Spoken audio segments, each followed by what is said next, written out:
On est sorti parce qu'on profite de la première boîte de neige en région montréalaise pour faire de la photo hivernale, mais surtout pour découvrir les défis liés à la photo hivernale.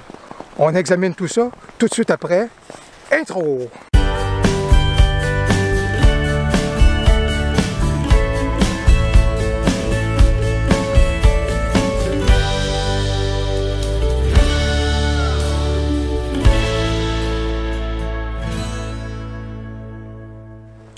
Bonjour, mon nom est Louis Lavoie, je suis l'auteur du blog fairedelaBellePhoto.com, un blog qui s'applique à partager avec vous des conseils, des trucs, des astuces, de même que des découvertes, afin que vous puissiez progresser dans votre cheminement photo.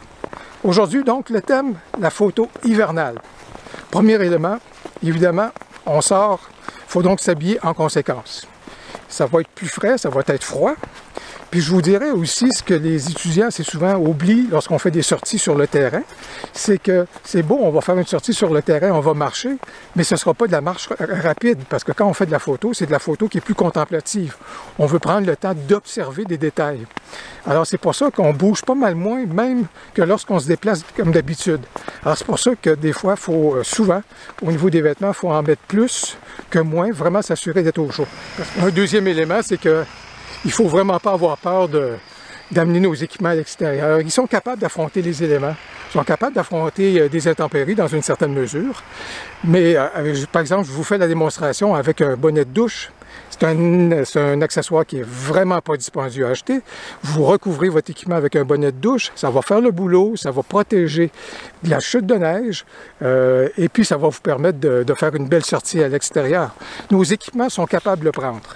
Troisième élément d'importance avant même qu'on sorte, c'est le fait que c'est plus froid.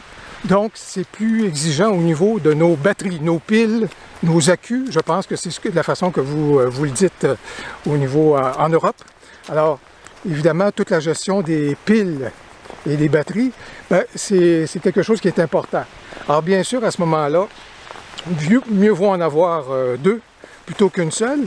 Et la deuxième, transportez-la à l'intérieur de vos vêtements, dans la poche intérieure. C'est le cas présentement pour moi. À l'intérieur des vêtements, bien au chaud, collée au corps. Comme ça, elle ne sera pas affectée par le froid. Si vous la laissez dans votre sac photo, lorsque vous allez la prendre, peut-être que sa performance sera pas mal moindre que celle à laquelle vous vous attendiez. Deux accessoires qui sont liés l'un à l'autre. Le premier, c'est que si jamais il y a des flocons qui tombent sur votre objectif, ça prend une petite lingette ici pour essuyer le tout. Et la deuxième des choses, c'est que si jamais vous voulez éviter qu'il y ait des flocons qui tombent sur votre objectif, installez votre pare-soleil. Toujours, ça protège, et ça protège en particulier des précipitations. Un des plus grands défis qu'on a au niveau de la photo hivernale, c'est la façon dont nos appareils photo fonctionnent et la façon qu'ils sont calibrés. En fait, tous et chacun sont calibrés en fonction de ceci, le coupable. Le coupable, c'est ceci, ce que vous voyez là, c'est-à-dire un gris 18%. Les appareils photo sont calibrés de façon à viser le plus possible pour un gris 18%. Ça veut donc dire que devant des extrêmes, ils essaient toujours d'amener les choses et le rendu de l'exposition en fonction du gris 18%. Devant une scène qui serait très blanche, l'appareil photo se dit, ça c'est du blanc, je dois l'amener vers du gris 18%. Devant une scène qui serait très noire, et faites l'expérience de photographier strictement du noir, complètement là, du noir au complet, vous allez voir que votre appareil va exposer et va chercher à atteindre un gris 18%. C'est pour ça que votre noir ne sera pas noir et votre blanc ne sera jamais blanc. Du blanc va devenir du 18 et le noir va devenir du 18% de gris. Alors, c'est un des principes de fonctionnement de tous les appareils photo. Alors, devant une scène, comme j'ai derrière moi, par exemple, une vaste étendue qui est là avec le stade olympique en arrière-plan, l'appareil est en train de dire « Oh, il y a beaucoup de blanc ». Quand je vais prendre ma photo, surprise, quand je vais regarder ma photo, ma neige ne sera pas blanche, comme je la vois, mais elle sera plutôt grisâtre. Et c'est ainsi de suite. Chaque fois qu'on a beaucoup de neige à ce moment-là dans notre cadrage, l'appareil va toujours se dire « il faut que je ramène ça à un gris 18%, donc un aspect grisâtre ». Comment on peut faire à ce moment-là pour éviter de tomber dans ce piège-là? Bon, en fait, de dire à l'appareil, non, non, non, tu ne fonctionneras pas en fonction de tes points de repère, mais de mes points de repère. Servez-vous alors de la compensation d'exposition. Mettez-la à +1, mais servez-vous de la compensation d'exposition pour lui demander d'exposer plus longtemps qu'il ne le ferait normalement. Ça veut donc dire que vous allez redonner à votre neige tout son côté blanchâtre que vous appréciez. Un élément qui a passablement d'importance, c'est la vitesse à laquelle vous allez capter votre photo. Et en fait, plus particulièrement, non pas seulement, c'est pas juste la photo hivernale, mais lorsqu'il y a des précipitations. Est-ce que vous voulez que les flocons soient figés de façon plus fine, je vous dirais, ou encore vous voulez démontrer l'abondance de précipitations? C'est deux rendus qui sont complètement différents. Si vous privilégiez une vitesse qui va de 1/125e de seconde à 1/250e de seconde, les flocons vont être vraiment figés. Et ça va être des petits points à l'intérieur de votre photo.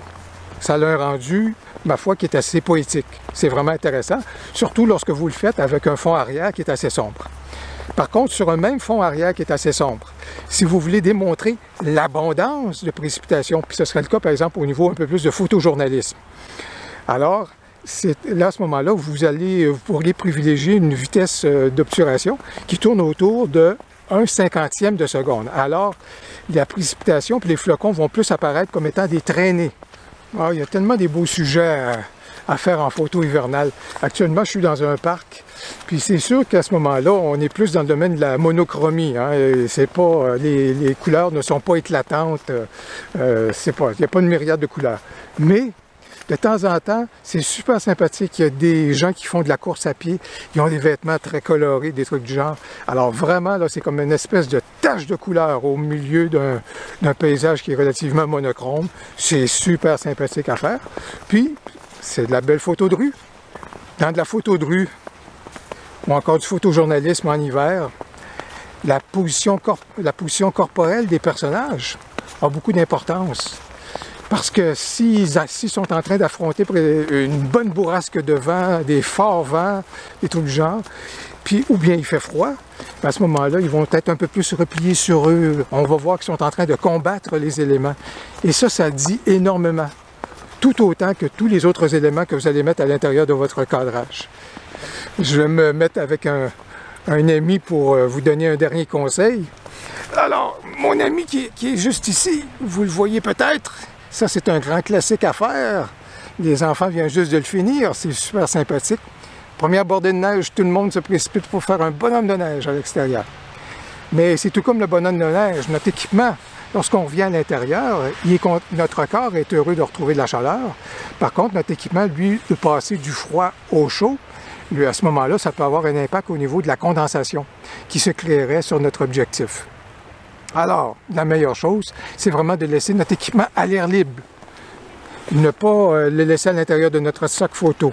Enlevez les capuchons aussi sur le devant de votre objectif. D'accord? Comme ça, si jamais il y a condensation, avec l'air ambiant, assez rapidement, le tout va s'assécher. Et c'est de cette façon-là qu'on va éviter de retrouver de la condensation à l'intérieur de notre équipement.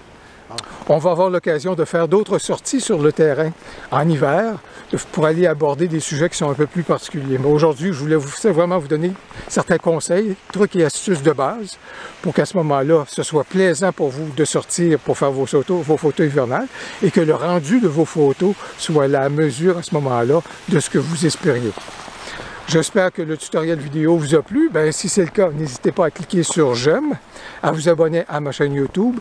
N'hésitez surtout pas à commenter ou encore à poser des questions. Ça va me faire bien plaisir d'y répondre. Alors, au plaisir. À la prochaine. Ciao!